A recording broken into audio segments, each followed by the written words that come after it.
لو تناهيتم إلى سر الحياة وصنعتم كائنا حيا نرى. آگے اللہ تعالیٰ فرماتے ہیں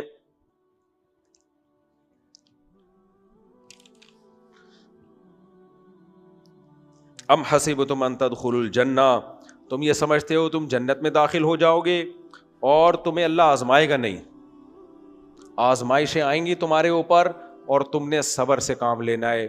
صبر کے بغیر جنت نہیں مل سکتی. آج بے صبری کو کمال سمجھا جاتا ہے. کل بھی آیتیں آئی تھی، میں نے سوچا تھا اس پہ ضرور بات کروں گا لیکن ٹائم چلا گیا. کل جو آیات تھی اس میں اللہ نے فرمایا ہمارے نیک بندوں کو جب کوئی مصیبت پہنچتی ہے قالوا انا للہ و انا الیہ راجعون، وہ کہتے ہیں ہم اللہ کے لیے، اس کی طرف ہم نے لوٹ کر جانا ہے. یہ نیک بندوں کی علامت ہے، چاہے بندہ ہو یا بندی ہو. آج کسی کے گھر میں غم آ جائے، چیختے کیسے ہیں؟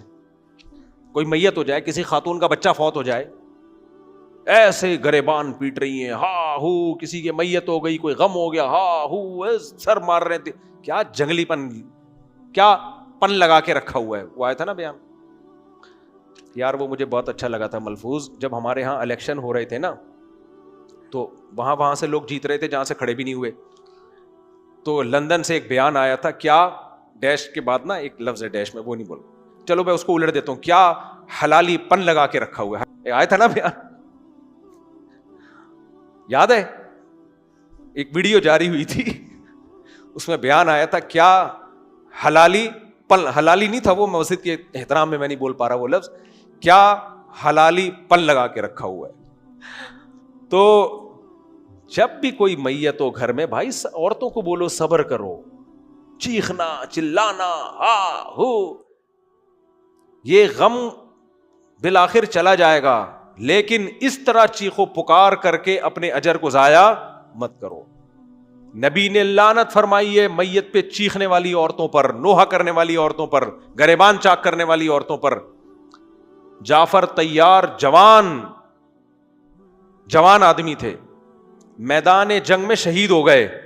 ان کی 4 بیویاں تھیں، رونے کی آواز آئی گھر کی 4 دیواری سے باہر. آپ نے پہلے ایک دفعہ آرام سے سمجھایا، پھر فرمایا مٹی اٹھا کے ان کے چہرے پہ ڈال دو. حالانکہ کتنا بڑا غم تھا، چھوٹے چھوٹے یتیم بچے اور نبی کے چچا زاد بھائی، چھوٹے چھوٹے یتیم بچے چھوڑ کر گئے. اتنے خوبصورت تھے جعفر طیار رضی اللہ تعالیٰ، کتنا بڑا غم تھا. 4 عورتیں ایک وقت میں بیوہ ہو رہی ہیں، چھوٹے چھوٹے یتیم بچے.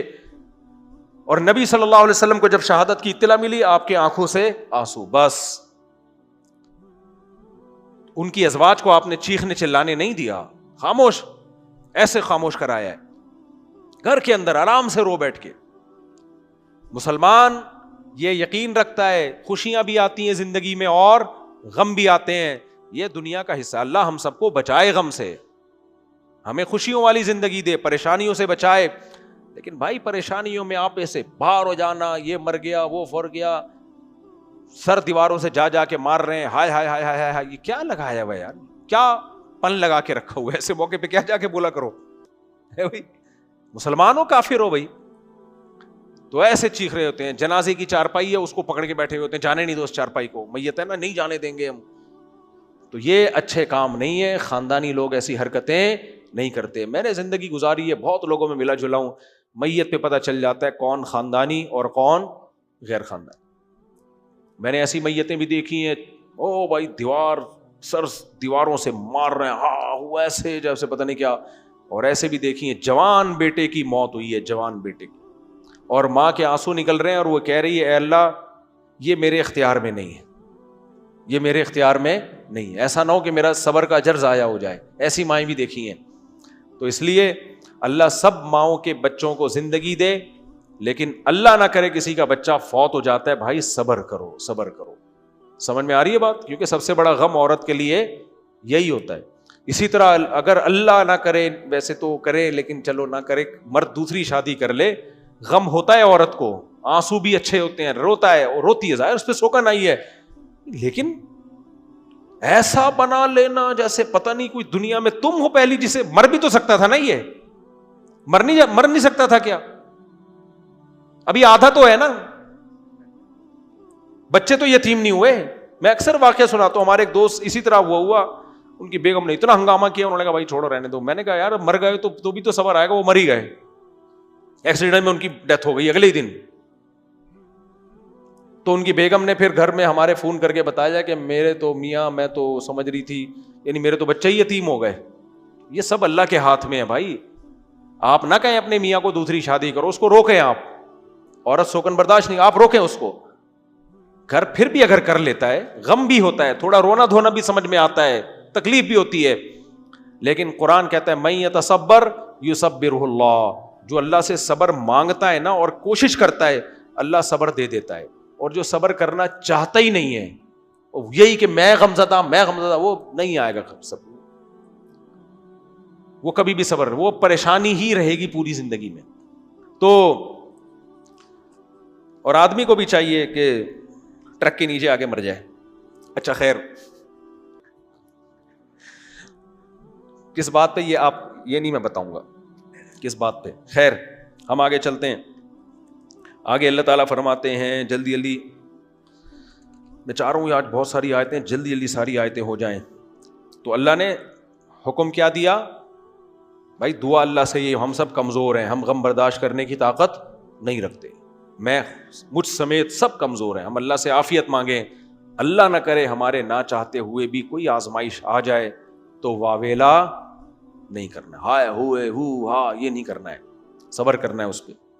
تھوڑا بہت تکلیف ہوتی ہے, تھوڑا بہت غم ہوتا ہے, وہ بلکہ زیادہ بھی ہوتا ہے بعض دفعہ, لیکن رو لو, تنہائی میں بیٹھ کے رو لو, اللہ سے دعا مانگ کے رو لو, اپنا غم ہلکا کرنے کے لیے اپنے قریبی دوست کو دکھڑا بھی سنا دو, یہ بھی صحیح ہے تاکہ غم تھوڑا ہلکا ہو جائے. چیخنا, چلانا اور سروں کو دیواروں سے جا کے مارنا یہ ٹھیک نہیں ہے. یہ میں اس لیے اتنا بول رہا ہوں کہ آج کل یہ فیشن بن چکا ہے. آج کل کیا ہے, میت پہ جو اچھل رہا ہو نا 2-2 فٹ, وہی اچھا لگتا ہے. جو اچھل رہا ہو نا, کلابازیاں کھا رہا ہو, ہاں ادھر گر رہا ہو, چاہے اسی کی وجہ سے مرے ہوں گے وہ ابا اس کے, اسی نے ٹینشن دی تھی, اماں جو مری ہے نا اس کمبخت کی ٹینشن کی وجہ سے رو سب سے زیادہ یہ رہا ہوگا, ہاں ہاں ہاں ہاں ایسے رو رہا ہو. پاگل کا بچہ, مجھے غصہ آ رہا ہے اصل میں کسی اور بات پہ. چلیں, ہوا و حرص والا دل بدل دے, میرا غفلت میں ڈوبا دل بدل دے.